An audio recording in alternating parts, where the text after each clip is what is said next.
What is going on, beautiful people? Welcome to another episode of the Narcissist Code. I am your favorite self-aware narcissist, Mr. Lee Hammock, better known as Mental Healness across all social media platforms. If this is your first time seeing my face or hearing my voice, I'm a diagnosed narcissist, and I use my platform on social media of over 1.5 million people nowadays to raise awareness for NPD, get more people into therapy, like myself, 4 years strong, 4 of the strongest years, y'all. And also, validate the victims and survivors of said disorder. Today's episode is going to be about hope. Hope. How dangerous hope can be. Misplaced hope. To me, I've said this before, misplaced hope is a very, very dangerous thing. It will keep you in a toxic relationship longer than what you need to be. In this episode today, I had a good chat this morning with my man Austin about hope and things like that. So appreciate that. And appreciate the inspiration for this video. So a lot of times people stay in these toxic relationships because they hope that they will get better. They hope that that narcissistic person, that toxic person who they fell in love with, who swept them off of their feet, who, you built a future with, you built a life together. You hope that this person will somehow, some way, shape, or form get help and revert back to that person that you fell in love with. And that hope right there keeps you there. That hope will keep you there way longer than what you needed to be. Than you need to be in a relationship. It just will. You know what I mean? People see my videos nowadays because I've been diagnosed with narcissistic personality disorder, and I've been in therapy since October of 2017. People see my videos, and I want to give hope to the right people, but I want to give hope to narcissistic people that they themselves can, they don't have to be terrible people. I want to give hope to survivors and victims that there's life after narcissistic relationship, life after toxicity. I don't want to give you hope to stay in a relationship to hold on longer than what you need to hold on. Don't use me as a beacon of hope for your relationship. Don't do that, because I've been this is 15 years of personal development coupled with four years of psychotherapy, intense psychotherapy, y'all. This is just not normal. This is not a normal situation that you run into with your everyday. If you can't get a narcissist to go to therapy one time, what about for 4.5 years for the rest of their lives? You know what I mean? Don't use me as hope to stay there. Y'all see me married with my kids and stuff like that. It is not an easy marriage. I think people are like, can a narcissist ever have a normal relationship? Can you ever have can it ever be normal? Do you have healthy love? Is it healthy, blah, blah? You ask the questions about normalcy and healthiness. There's not a normal relationship with a narcissist, y'all. It's not normal. It just isn't. Is it healthy? Whatever. What's your definition of healthy? Because some people's definition of healthy is going to be different. Some people do keto. Some people do, this is physical health. Some people do keto. Some people do the carnivore diet. Some people are vegetarians. Some people are vegan. Some people are, they only eat fish. You see how that works right there? Everybody's definition of healthy is going to be different. It just is. Some people won't do CrossFit because they feel like CrossFit is not healthy.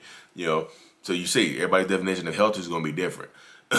But so if you're looking for the normal average definition of healthy, big house, white picket fence, family sitting in the yard and stuff like that, that doesn't happen. You can get the big house and the white picket fence, but the family sitting in the yard, it will be a facade.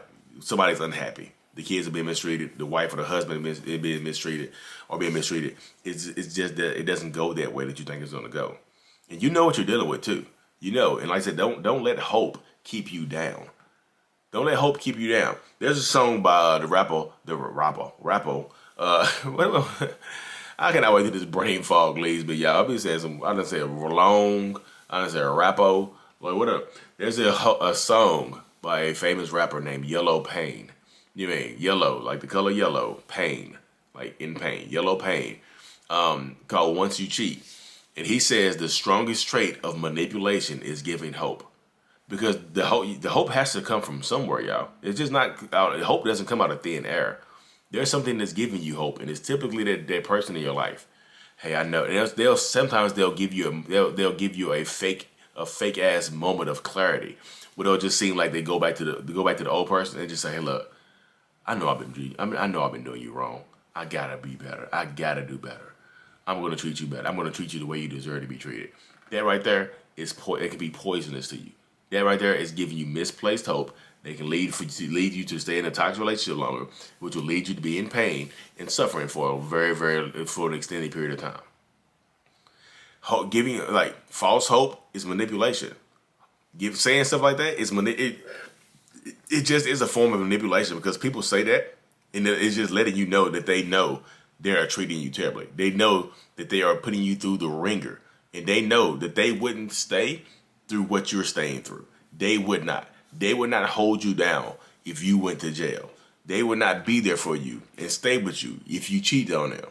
They will not do that. They just won't do that. They won't do it. I'm telling you, they won't do it. They just won't. You know what I mean? They really, really won't. So I feel like you have to stay strong and stand in your truth and stand in your ability, because if you don't, you know where life takes you. Misplaced hope is dangerous as hell, y'all. It really, really is. You know, I just feel like once you, like, if there's nothing back, if there's nothing discernible, if there's no measurable change, hope, it's false hope. You know, it's false hope. It's like an illusion. It's like when you're out there let's say you're out there in the desert, dying of thirst, and you start hallucinating and see illusions. You start seeing what do they call it? It's an optical illusion. You start seeing hallucinations. You're like, oh, it's a water fountain in the middle of the desert. You start running towards it, but you get closer to it, you realize it's a damn a pit viper or a sand snake or something like that. You know, something that's going to kill you, not something that's going to heal you. Hallucinations happen all the time. People hallucinate in relationships all the time because, you know, you get in this gaslighting situations where you start to blame yourself, and you give yourself hope. You're like, maybe if I change, maybe if I do more stuff, maybe if I get in shape, maybe if I lose weight, maybe if I listen more, maybe if I don't talk as much, maybe if I change this about myself, maybe if I do this. You give yourself hope that maybe if you make these subtle changes, that you make these subtle changes, that you somehow the relationship will go back to normal. You get that love and appreciation that you were getting originally in the beginning. That misplaced hope is dangerous. That's why I tell people, you have to stand in your truth and your own ability. Because if you don't, you know it's on the other side of it. Sadness, despair, not a life that you want to live, I promise you. It's not a life that you want to live, not a life that you want to partake in.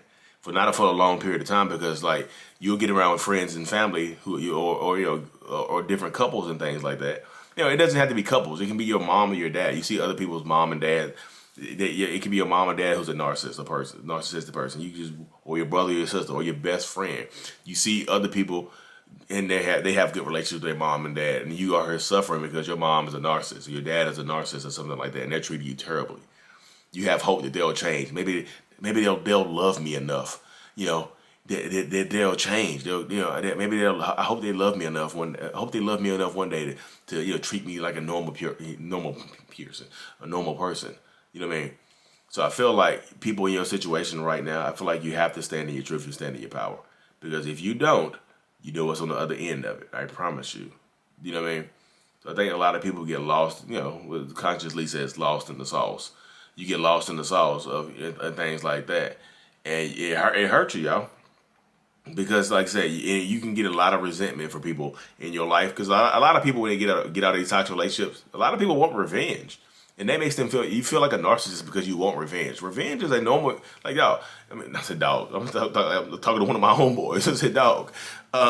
Revenge is normal. It's normal to want revenge on people, y'all. It doesn't make you a narcissist. It just shows you that you're in pain, that you need healing. It shows you that you need healing. I want revenge on people that done me wrong in 4th grade, y'all. I still do. Don't be like me. Be like me. I hold vengeance in my heart, and that's not a good thing, y'all. It's not. It's debilitating. It will destroy you. So don't let hope keep you in these toxic relationships, y'all, because they'll give you hope, y'all.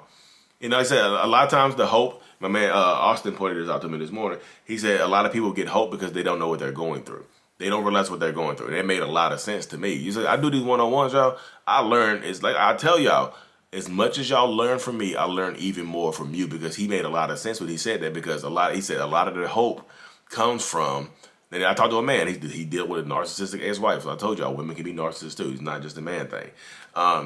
He dealt with a narcissistic ex-wife. He said a lot of the hope comes from the fact that a lot of people don't know what they're going through. A lot of people don't know that they're dealing with narcissists. You think you're just dealing with somebody that's going through something right then and there in the moment.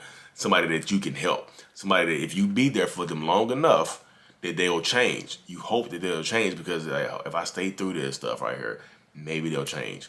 Because you don't know what you're going through. You don't know what you're dealing with. You don't know that the personality disorders exist, or you don't know the full description of narcissistic personality disorder, or borderline personality disorder, or antisocial, or sociopathy, psychopathy. You don't know those. You don't know those things exist. You don't know. And then when you take that pill, like I said, it's when you wake up in the matrix, the narcissistic matrix, you don't go back to sleep. You take that pill, you wake up and you see that person for who they really are.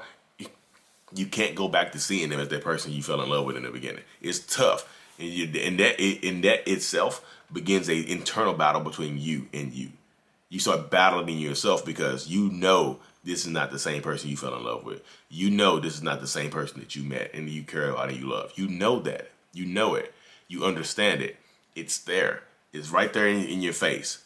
So it's up to you to be able to take your power back and stand in your truth. Because if you don't, I'm telling you, if you don't, you know what's on the other side of this stuff. You just do. On the other side of this is pain, suffering, and sadness.